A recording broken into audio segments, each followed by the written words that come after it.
Hey, Ted. How's it going? All good, thank you. So, for those of us who haven't, who are just joining us actually for the Human podcast, this is a very special episode because we were talking about guests, and I was like, who's some of the most interesting people we can invite on? And they were busy, jokes. But I did get the chance and the privilege to invite my very good friend, Louis Kwakye, on. Louis, would you mind introducing yourself? Hi everyone, my name's Louis Kwakye. I'm a dad now of 10 years.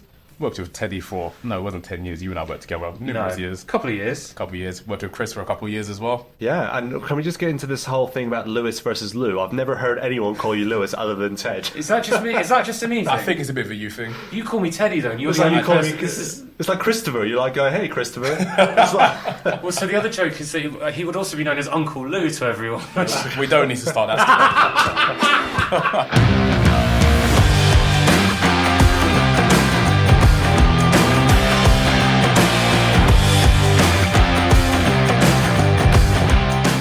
But no, as Louis is right, absolutely right. Like we're here today really to talk about parenthood.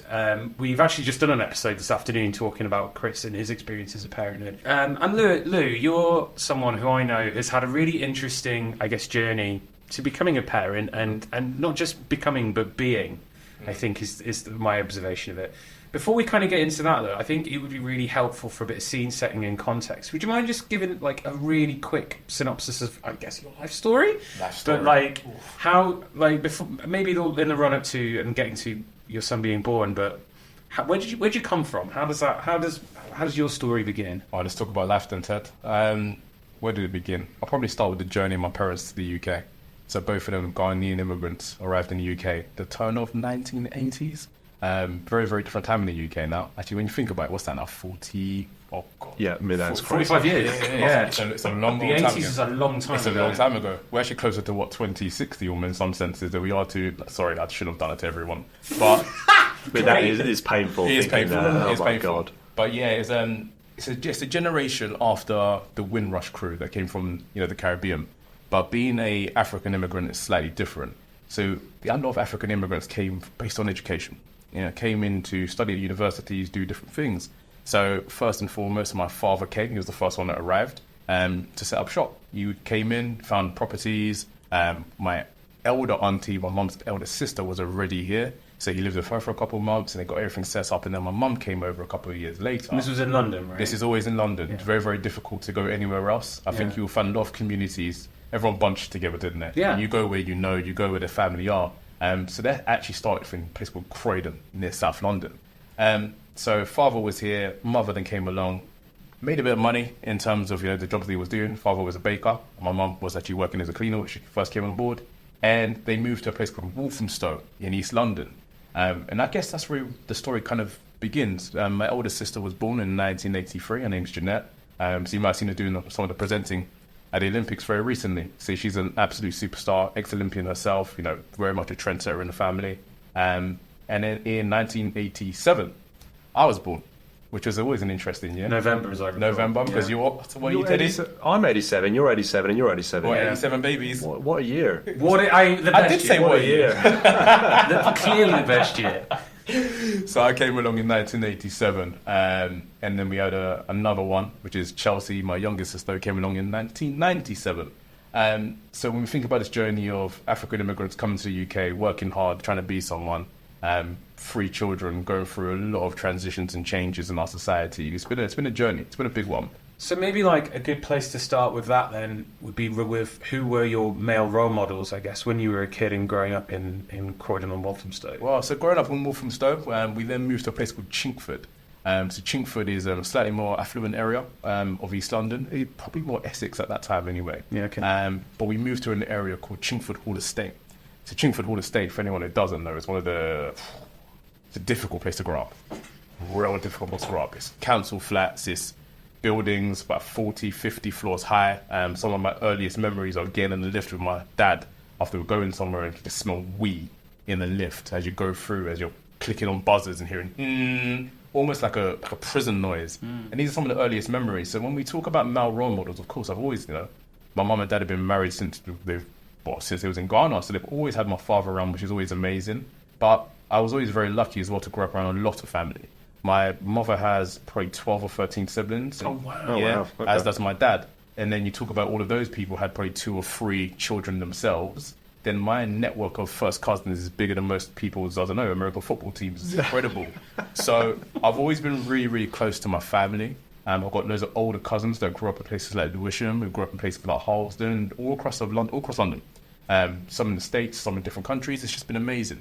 So when we say male role models, I've just had a plethora of people around me who are just great human beings.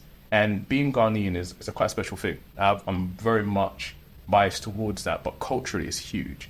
If it's not the religious part of the culture, it's actually just the way people always buy into who we've been over the years. You know, it was an ex-British colony. It was the first one to get independence from the UK back in the 50s. And everyone's very proud of that. We're known as the Black Stars across Africa. So when it comes to family, it comes to people, everyone's very, very close. Everyone speaks the language. Everyone goes home very regularly. And I've always grown up around that. So I've always been blessed to have really strong role models around me, which has been helpful because, as I said, I grew up in a place called Chipford Hall Estate.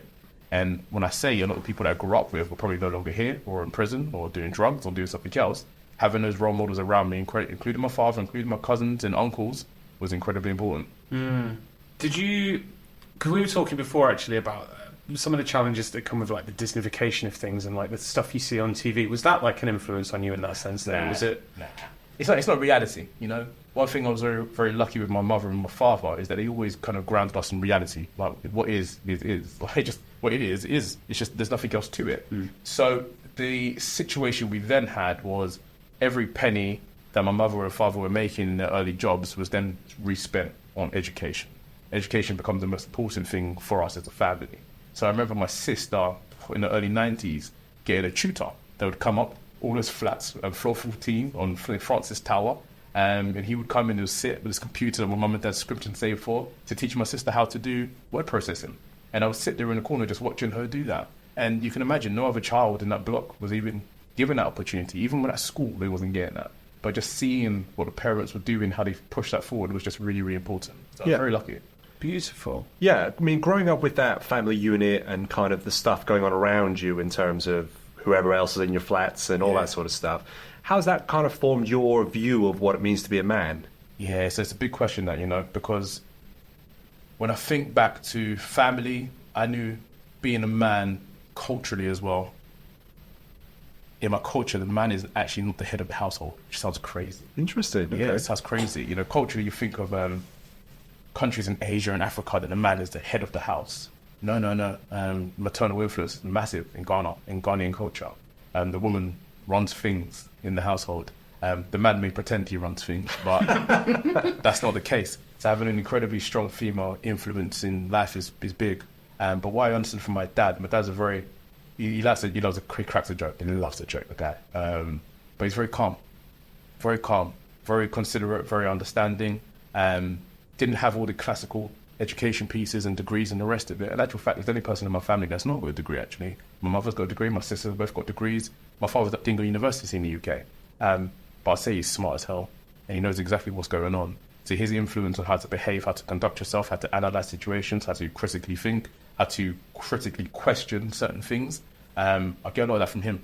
Never really accepting the status quo. Just being understanding of different scenarios and people is crucial. And then when you think about the definition of a man, it's the whole nurture and nature piece. You know, I was nurtured very, very well by my family. But when I think about my environment I grew up in, a lot of the people that thought they was the man or a man got involved in, I'll say petty crimes, but it goes further than petty crimes. Because you're dealing with drugs, you're dealing with weapons, you're dealing with, sounds crazy, stuff like prostitution, all types of things are going on in that society, and you're seeing that and watching that. And I guess at a really early age, I had to decide what kind of path I'm going to go down. But seeing the positive influence of my cousins, my father, my mother, all my family, and what they was doing, it always kept me on the straight and narrow. But it's given me a bit of a complex as I've gone older. I can't deny it, because I see certain things happening within the working class community. Forget all racial divides and racial lines and the rest of it. It's the working class community. That's where I've come from. That's exactly where we lived. And I see people saying they haven't got a choice. They can't do this. They can't do that. And I get challenged by that. I do get challenged by that because I had a choice. But then I also have to think about my father always told me that my life is not the same as their life. So I can't pass judgment onto them and say, oh, you could do this because I did this. That's actually not the reality. Because there's so many different facets of their life and experience that's going to determine their path. I do need to sit back sometimes, but it's a real big internal conflict for me sometimes. That's hard. What is a choice is actually really blurry. I don't think it's really. I was also told the same thing. Like those people have chosen to do that, and you just like as I've grown older, that line has grown blurrier, and the black and the white has become grey. Like it's so there is nothing clear there at all. Agreed. It's really difficult. So you've got then this lens of masculinity that comes from these amazing influences in your life. Yeah. You've obviously then gone on to go and do amazing things, as have all your family, which is a beautiful thing to see. But the most amazing thing, and certainly you would probably agree with this, has been you becoming a dad, your parenthood.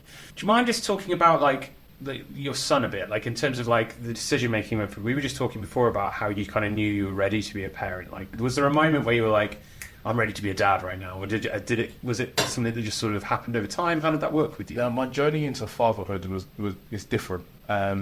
So, I say long story short, it's still going to be a long story. That's fine. We'll take a long story. we'll just get into it. And I'm quite open about my life and the things I've done right, things I've done wrong. But I met, which is my ex-wife now, way back in probably about 2010, 2011. So culturally, being from Ghana, the small part of religion that I kind of held at the time, and I did hold it at the time, I no longer hold it. I met a woman. She's lovely. We used to work together. Really got on really, really close. She had a child. She had a child who was two or three at the time, actually, when I met her. And the father was absent at the time. So, we got into this relationship, and I must have been in my early 20s, 22, 23, really young guy. So that's a young time to be dealing and being a stepfather. With like 2 or 3 year old. 2 or 3 year old.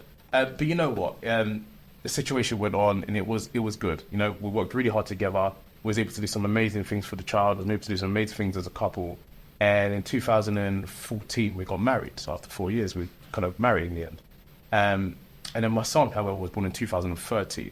There's a whole bunch of cultural reasons as well. You're going to get married. Her mother was a bishop, and there was a whole range of things going on within there. She's from the Zimbabwe community. So again, Africans, when you're in that situation, it's important to have a really solid family. I was very, very blessed to have my mother and father and all my cousins and have their mums and dads around. This is something we've always done, always been very, very close. Very few divorces in that culture, just great. But as we kind of got into the marriage, it didn't last long. It's unfortunate, but I think it was 42% of marriages end in divorce. That's the real stat. People say 50-50 is 42. I checked last night, and so there's a high possibility of it going wrong. Sure. And if someone told you, "Hey, we're going to jump on a plane," and you got 58% chance of survival here, I'm not sure everyone would jump on that plane. But me being completely honest, I was very naive going into that situation. There was a stepchild, was having a son, 2013. I'm not going anywhere. I don't play the film. I'm not a womanizer. Do you think you were looking for stability though as part of it? No, genuinely no. I think it was a cultural norm or societal norm. It's just what was going to happen. I think this is what was going to happen. Yeah. The same way people get to the end of sixth form and like, I'm going to university. Yeah. Why are you going to university for? Because everyone else is going to university. Because why wouldn't you go? Okay. No? Oh, I was 17. I'm going to do my driving test. Why are you doing now? Oh, because everyone else is doing the driving test. Yep. And I admit that about myself. I think there was a massive naivety within my early 20s, and I thought, you know what, I'm here now. I'm here, so I'm 20, there's children, let's get on with it. This is it. And that's not a reality, because people grow, people learn, and you know what, the birth of my son was just incredible. But I had a bit of a cheat code because I'd already been a stepfather for a couple of years. So I'd already been around the other child, and she was one wonderful child. She's grown now, she's almost 16 years old. Wow. Yeah, she's got a big, lovely kid. And seeing the situation she had gone through and the situations her mother had been through to try and kind of get where they are today, it was very inspiring. But what happens when you go through life in different paths is that you're actually not the same people. And that's a difficult part. So as we grew, immaturity on my side, other elements on her side, I'll never speak badly about my ex-wife at all, but we just wasn't the same person. So what had happened, we filed for divorce a year later after the marriage. Loads of back and forth, loads of difficult situations, and the whole term of co-parenting and the rest of it. She was a massive proponent of that. There's other reasons, other things going on at the time. I kind of leaned into it as well. We kind of worked together. We had massive difficulties. It's just the reality of where it was. But that whole period of my life around divorce, birth, marriage, all within the space of a year, was really formative for me. Yeah. It really changed everything. But when I say this, it just gave me a whole new dimension, a whole new vision on what life could be or what life is. Everything around my determination, things around my ambitions, everything at a drop of a hat just went boom. Just like a light switch, right? Bang, you gotta go. Because I already had it a bit with the first child, but as a stepchild. But then my own child comes in, and the fact that he was a boy as well, I felt like an extra bit of responsibility, which sounds crazy. But I felt an extra bit of responsibility to say, hey, I've had really positive role models in my life. I need to be that for you as a man as well. So it was interesting. That's super interesting. Do you still have a relationship with your stepdaughter? No, not anymore. Not anymore. So I went through some difficulties, which is, again, really difficult. And this is the thing around divorce and separation, the things that's kind of taught me going into my career. I had to, during COVID, we had some disagreements around, accessibility and all the rest of it. Always been me and my son are like fixed thieves. Everyone who's around can see it for a mile. I remember him coming to a lot of my one-to-ones. He has been, like it was cute. He contributed. He's been in this particular room which we're filming now, drawing up sales plans for the SVP of sales and the CEO. Like he's been a part of this, and I'm always very, very proud of that fact that we've always just been just next to each other all the time. The difficulty is when you go from being in the house together every single day to now one parent's doing 58% of the time, another parent's doing 42 or this and that. Even the summer now we're doing 50-50. It's tough because I know she wants to spend all her time with him. I want to spend more time with him. It's a very difficult situation, but none of us matter. It's just he's the one that matters. But to just to go back to your question, it's been tough. It's been very, very tough. And I think COVID was an inflection point that changed a lot of things. The business I was working with at the time actually absolutely supported me in every single way possible. From time off to legal to bloody financials, it was such a weight off, and we could probably touch on that a bit later, but it was such a weight off my shoulders. But ultimately, during that period, a degree of separation happened. She remarried, she got another child, which again, amazing, congratulations to her. But now, my complete focus pivoted towards the raising of my son. Does he live full time with you? Do you mind me asking? No, listen, you can go. So he's between the houses. Yeah, so you're not full custody in that sense. No, not full custody at all. So his mother would do she does more than me. Yeah. So during the term time, he'll be with his mum quite a lot. When it comes to out of term, then we're doing 50-50, and a Thursday through to Monday, he'll be with me as well. So it's really, really important that we both get to spend time with him.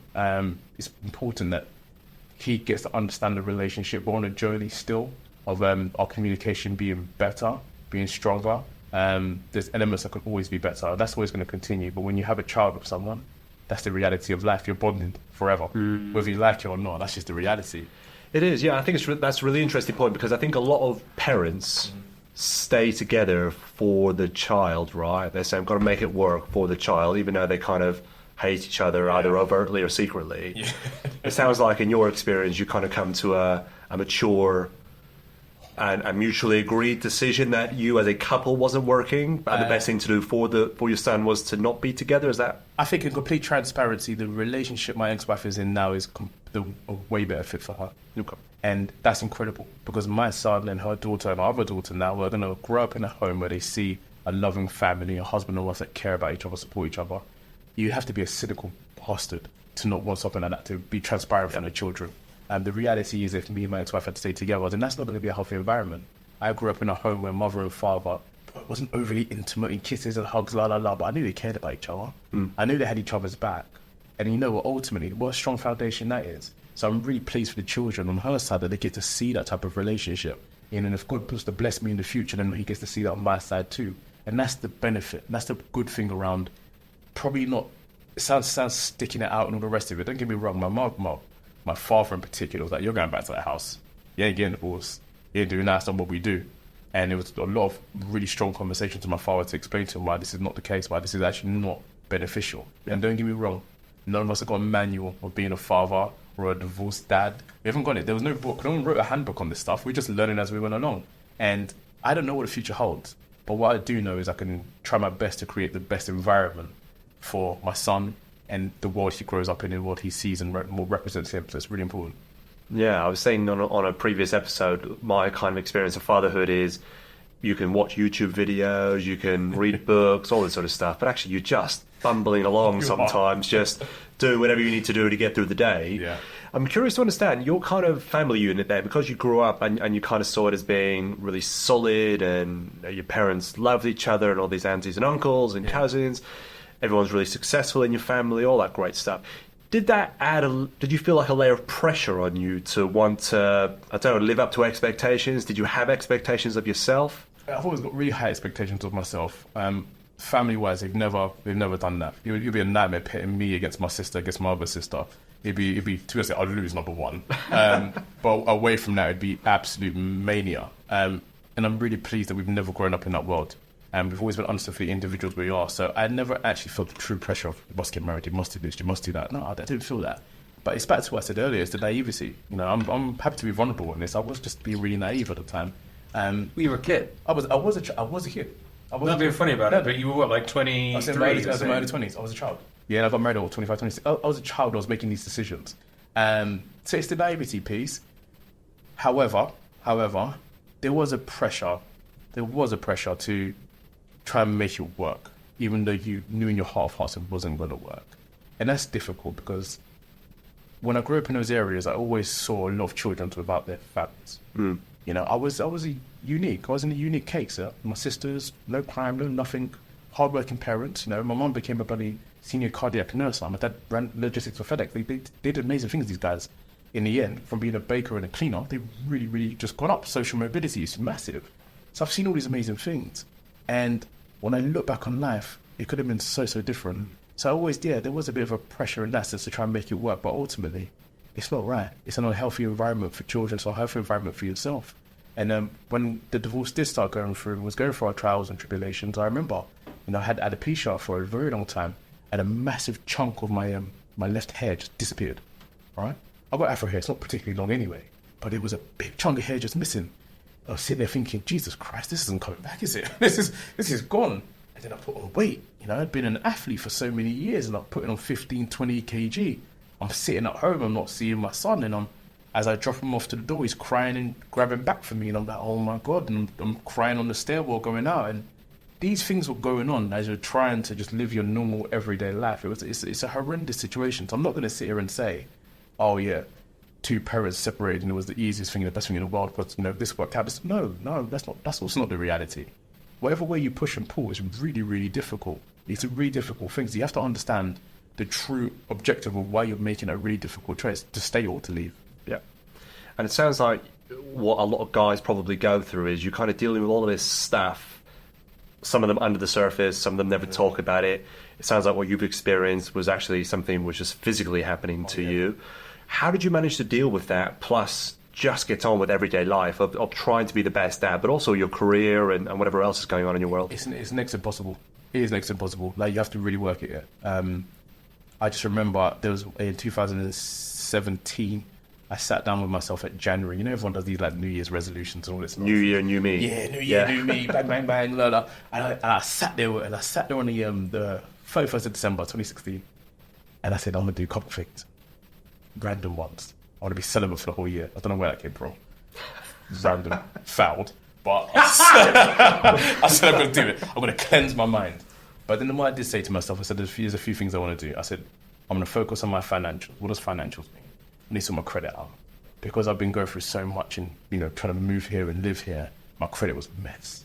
I've got something called a default, and I'm not paying attention to it. Just ignoring it like it's going to disappear. Oh, guess what? You got another default now. Oh, now I've got two of these bad boys. What do I do with this? Oh, you've ignored another one. You've got 3 defaults. I had got to the end of 2016, I had 5 defaults in my name. You think you're going to get a phone contract with that? No. I'm sitting there thinking, I haven't got any savings. I'm working really hard here, but I'm just not in the right mindset. So I've got no savings. I've got bad credit. Physically, I used to run. I used to do track and field. I used to get a scholarship at Loughborough University. I used to be somebody. What's this on my belly here? What's going on here? Why am I not in the gym? Why do I weigh over 100 kg? So physical, what was going on there? Mental, who am I speaking with? Because I'm trying to be someone. I'm trying to be present for my son, which is the one thing I've always done. But I'm struggling here because I'm coming to work and people are relying on me. I'm going home and people are relying on me. Like, how am I looking after myself? I remember, because I met you around this time, right? I think I joined probably like February 2017 it was. Yes. So like you were right in the throes of this. I have never seen someone so busy as you. You had a team of like 20. Yeah. I was silly. That was the same until a couple of months ago, mate. Yeah, right. But you showed up. That was what was so admirable. You and me talked a lot about the need you felt to man up actually, and just to show at every instance, whether that was at work or at home or with your parents or with your son or whatever it was. Do you think, looking back at it, that was like healthy and necessary? It's definitely not healthy. Definitely not healthy. If anything, I think I used that to get through a really difficult period. I think I used the busyness to double down on the fact I was really unhappy in life. I really felt like I'd failed in so many respects. My athlete days have told me to always focus on what's controllable, and work, for sure, was something that could be controllable. I knew if I put in X, I would get Y. I knew if I dealt with people a particular way, then you'd get the result. I knew by just being present and doing things with my son, then it might not feel absolutely amazing right now, but it has an end result. It's almost like an investment in getting dividends at the end of it. So that's tough. But I knew I had to dig in. I knew I had to dig in, because what's the other choice? The other choice is don't dig in. Let it all happen to you, and they'd probably be more miserable tomorrow than you are today. So the time I had met you in February was the beginning of me really focusing on my financial, my well-being, and my mental. And I just had these markers down to just go and sort myself out. Did you have any external help with that? No. Like, you did that all on your own? Yeah, because I'm trying to be a man. Yeah, I'm trying to get on with it. And this is the thing, you know, you don't want to put that level of stress on people you care about. You can't give it to my son. He's a baby. He's like 4 years old. What's he going to do with that? You're not going to put it on your colleagues or your boss or any of these other things. You're just going to get on with it. And what I'm really, really blessed about is that people knew that about me. And because they knew that about me, they wouldn't overtly do things to help me, but they was helping behind the scenes. They was covering my back when I was making mistakes. When things were going wrong, they did it for me. So specific examples, my work colleagues, they know I'm working really, really hard. But because they know I'm working really, really hard, they start working hard themselves. They start putting in the graft. So Ted, you remember 2017, the teams that we had then, everyone really invested into what we was doing. My God, I've never worked so hard. It was awesome. It was a lot. It was a lot, but it was awesome. It was a great experience. Yeah, and everyone really benefited from that, Chris. It was just unbelievable. And then when I think about my family, my mother, my father, my sisters, they would always go in if I couldn't reach something, I couldn't do something, or my car had broken down, or this and that, and they was always there. They was always there. So I never had to ask for help. They was just always there to do that and support me. My friends knew I was going through absolute hell, but guess what? No, not asking me if I was okay, but just turn up. Just turn up. Just be around the house, play some computer games. You know, just come and just turning 30. I'm still a child actually. Like just coming and spending time with me. So as much as I didn't overtly ask for help, my networks and my environment really did lift me up during the time.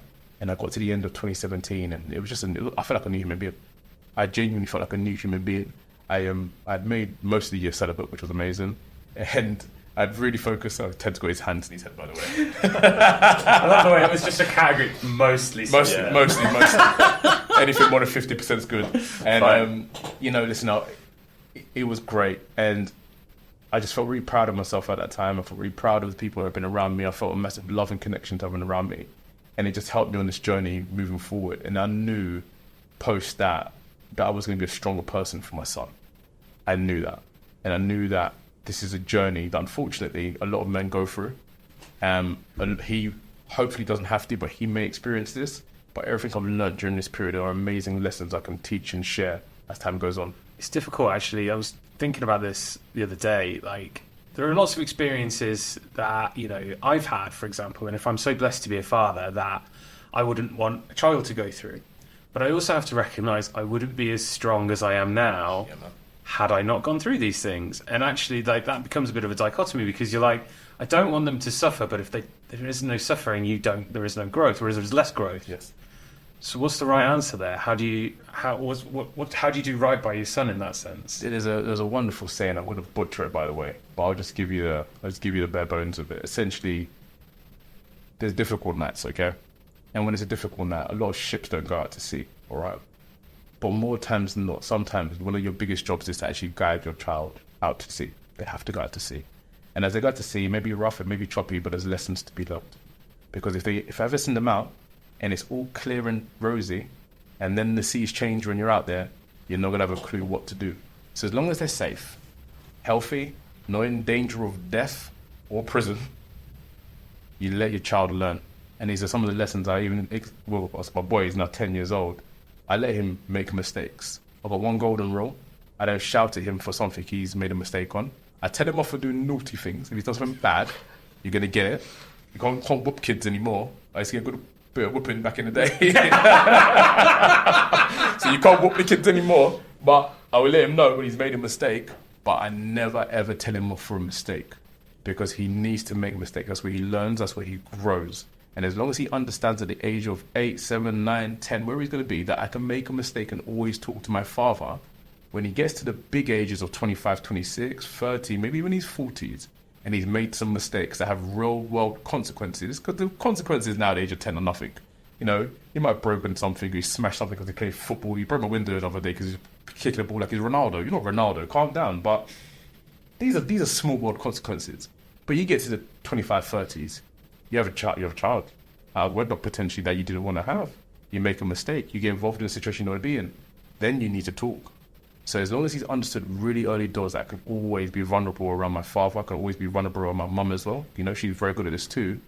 It's really, really important they learn that lesson now. And you as a parent learn the lesson too of letting your child make the mistake. I know that. Have you got a similar view on that? Yeah, well, I guess so. I've got a girl rather than a boy, so I don't know if it's different. I don't know. But Girls are harder, mate. Learning as I go along, maybe different. We were talking on another episode about as they get older, the problems don't go away; they just become more emotionally complicated.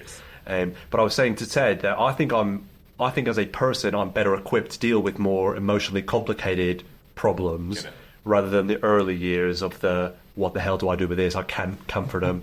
So I'm part of me is kind of looking forward to the teenage tantrums and the my first boyfriend problems and all that sort of stuff, because I think I'm better equipped to deal with it. I don't know. Maybe it is different for girls and boys. I'm not sure. The story I always get told about girls is just the emotional complexity of dealing with the situation is always different. Just watching my sisters grow up, it's funny because one of my sisters is quite emotional, one of them is not. I'm not going to say who is who, by the way, but just watching the way they both grow up, it's completely different, by the way. It's going to be the way they handle situations, the way they deal with certain situations. There's always going to be the boyfriend complex. It depends if you've got a couple of mates, Chris, if you want to make sure they turn up on the first day and the boy comes to the house, just give him a bit of a shock. But yeah, it's always different. But either way, I think the biggest thing around being a parent, and I guess this kind of encapsulates everything, it's a blessing. It really is a blessing. And when it's done well and it's done correctly, whatever the situation that arises, you're happy to be there. Yeah. You're just happy to be part of it. Well, just thinking about this then, so obviously the point of this podcast is to think about men and kind of masculinity, and I guess part of that is men of the future, of which your son comes into that category. Do you have any fears for the world that he's growing into? You don't have to look too far in the news to see how terrible this world can be, and not necessarily in faraway countries that we're never going to visit, actually right on our doorsteps. Do you have any fear for him about the world that he's kind of growing into? Yeah, but I also take it as a responsibility on my part to teach him certain lessons. And it's what I said earlier about my own father. You know, he taught me around critical thinking, and he taught me around critical questions as well. So I see certain things. And I'm going to mention a name that some people will boo, some people are a fan of me. I'm just using an idiot. But there's a guy called Andrew Tate, and he displays a type of persona. Because I don't think it's raw, by the way. I think it's just it's a big mark. It's a character, you think? It's a character. It's a character's attention. That generates a lot of revenue right now because that's the world we live in today. And my son's going to grow up in a world where attention is currency, and the louder and more wrong, or the louder and more brash you can be on certain opinions, the more airtime you get. And it seeps into the consciousness because people think, oh, someone with popularity is saying something, it must be true. Or someone with popularity that we don't like is saying something, it's not right. And the lesson I'm teaching my son today is forget what everyone is saying about an individual. You just sit down and actually just listen to what they're saying, all right? Your own moral compass is going to tell you what's right and what's wrong, okay? Number one. Number two, when everyone powers onto something, you always need to just step back and just give yourself 5 minutes and just listen again to what's being said. And I watch people like a Donald Trump. I watch people like an Andrew Tate. And the reason why they generate so much attention and fanfare is because they might sprinkle 5% truth in a really elaborate, loud story. And because that 5% resonates with a group of people, they either really like it or they're completely against it. And the whole thing is, yes, the world is going to be scary, but you need to arm yourself with the ability of comprehension, which I think has completely disappeared in our world today. And I read the other day, the average reading age of the UK is about 7 or 8 years old. Yes, the average reading age is unbelievably low. What's driving that? Is that I admit, just you can ask the Conservative government in the last 14 years, but this is not a political podcast. To be fair, the Conservatives have actually increased their educational standards across the UK, so I can't be too mean to them. However, you're living in a world where comprehension is not great. So it is our responsibility as parents, as people in this society, to make sure that we're actually looking at scenarios. Really recent example was in Paris for the Olympics very recently, and my son was talking to his mother about the riots that were going on in the UK. He comes off the phone and he's a bit disheveled, and I was like, "What's wrong?" He goes, "There's riots. I can't go back to London. If I go back to London, they're going to get me." I said, "Who's going to get you?" Because these people, they're racist, they're doing this and they're doing that. I said, "My son, I promise you no one's going to get you when you go to the UK, number one. And number two, if you want to look at this properly, there's always going to be some actors, pretenders, agitators in this world that are going to get an opportunity and take it. I've seen it not only with these racist riots, I saw it with the Tottenham riots as well in 2011. When I actually went to go protest with Mark Duggan and crew, and I saw the agitators in the crew go in and do things. They didn't care about Mark Duggan or the police situation. They just wanted a bit of free stuff. So there's always going to be these types of people, pretenders, that are always going to be a little bit louder. But you really need to have a look and see, okay, just because there's a loud minority doesn't mean it's the same as the majority. And we had a real good conversation around the riots and whatnot. And then he saw a tweet, was talking about it, he goes, "Dad, look, there's it was 100 protests about to happen this weekend." I said, "I'm going to bet you £10. I shook his hand. I said, "There's not going to be one single riot this weekend because there's not that many racist, overtly crazy people in the UK." What happens? Not a single riot. huge counter protest? Showed up, and it turns out there's 66 million people in the UK, but 1,000 racists didn't come along. Thank you. So we sat there and we came back to the UK on a plane back from Gatwick, and I said, "Hey, have a look at this." And I showed him the follow-up. He goes, "Oh yeah, I get it, Dad." Yeah. And he just goes back playing Switch. But that is that is the whole thing. That is me slowing him down, making him understand that the world is a very, very different place. It's a very nuanced place. So stop having this grand, this is a massive headline on this and on that. No, slow yourself down and understand what's going on. And I wish I could teach that lesson to adults, because adults are actually the ones who perpetuate that more than anyone else. And if you see it in the Daily Mail, you see it in the Telegraph, when you may go on the other spectrum and see it on the Guardian, you think, "Oh my God, I've read it, it's in the paper, it's real." When in actual fact, no. You sit down, you have a critical conversation, you speak through these things, and then hopefully you raise your child to have a really, I say critical eye of the world.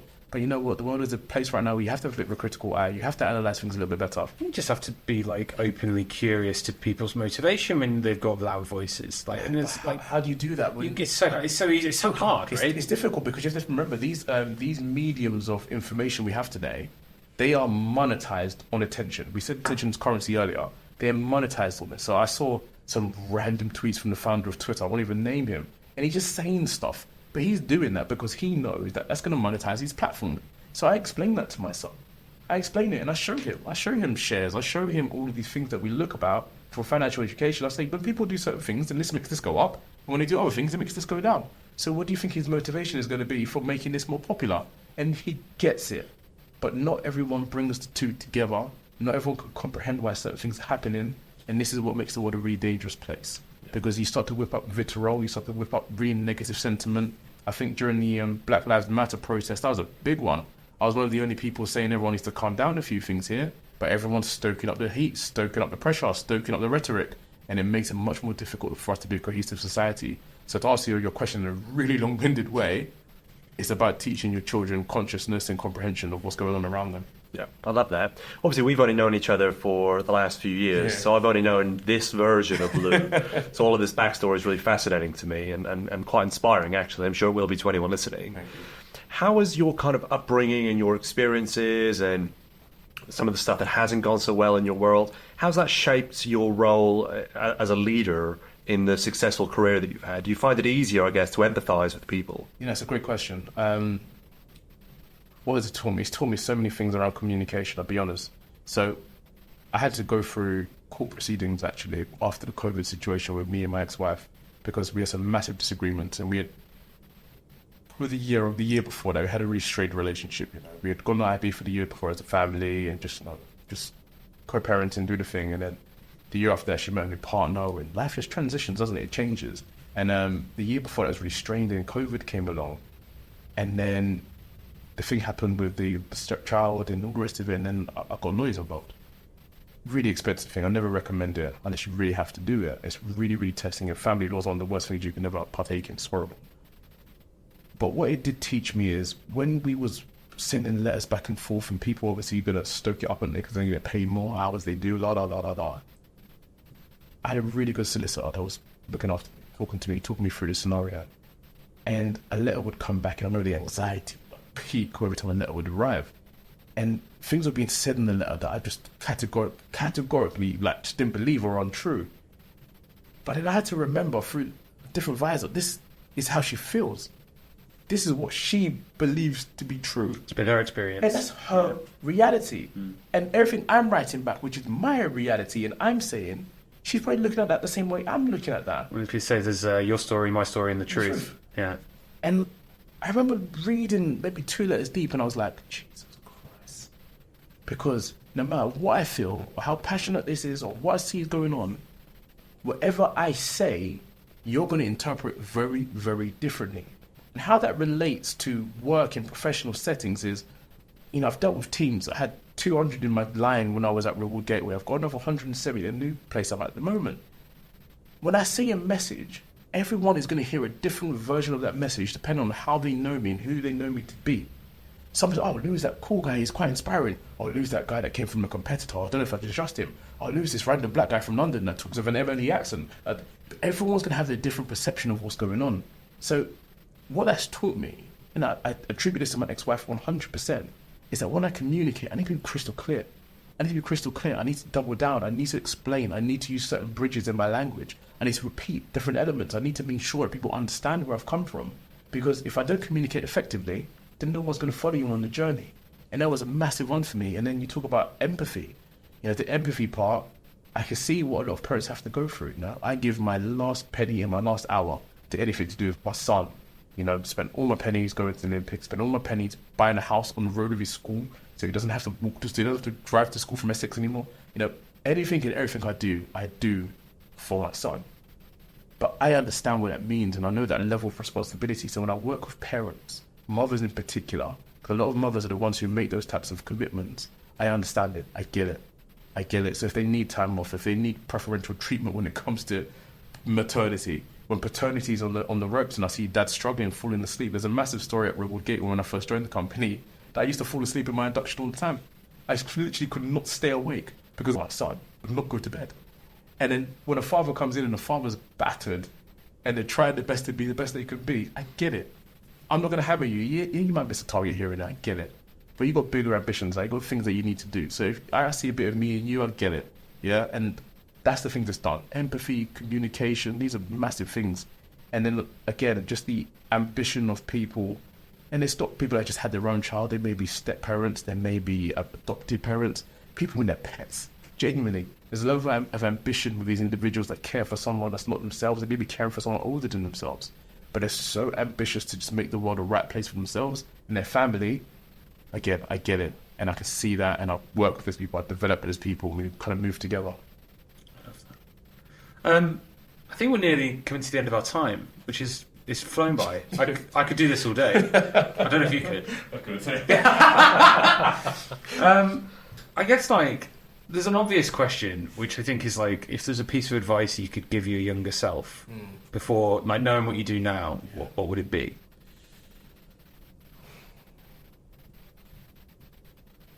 Ted, I don't know if I'd change anything, mate.